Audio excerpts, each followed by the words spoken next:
I have been writing and singing and dancing. Alone, yes, there is that reality. I have not seen him since that moment. I wonder if he thinks about me. Some days I laugh hysterically at the thought of myself in such an encounter.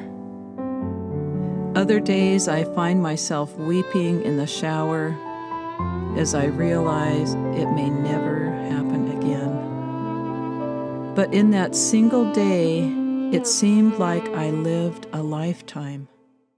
As a storyteller, I discovered the profoundness of ordinary people who have these remarkable moments that are brilliant and profound and clever and maybe spiritual and maybe funny and maybe tragic. And that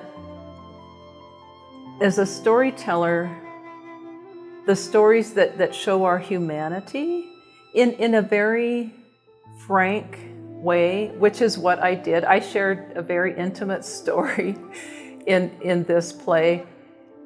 And I thought, oh, I don't know if I should tell that story, but some stories want to be told. In our family, we have a lot of really good storytellers. And so it's an art, and in every generation, there's always someone that's the really good family storyteller.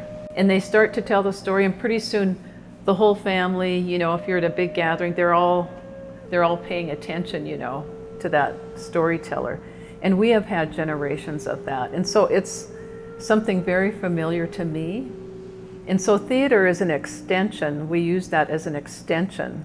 And so telling stories, it's very different from writing these in a book, because you engage the audience in a more participatory way.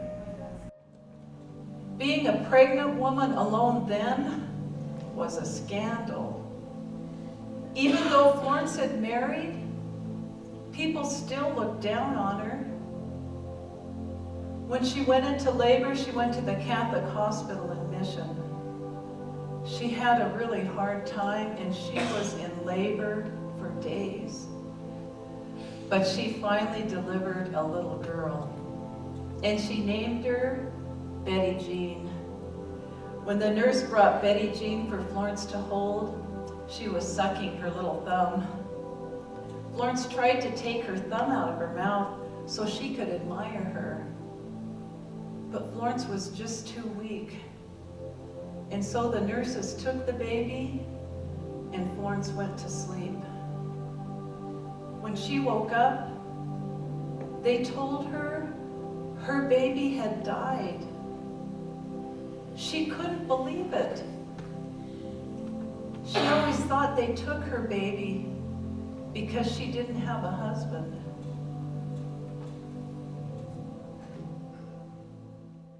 The story is really about, belief and loss and all of these things that are universal. And it's embedded in a Salish cultural context and in the experiences of a woman. But I think universally all people have felt profound discouragement or hurt or loss at some point in time, and how do you deal with that? When you tell a story to somebody or to kids or to an audience, or you're performing it on stage, that's where there's magic. I believe there's some kind of magic that happens there.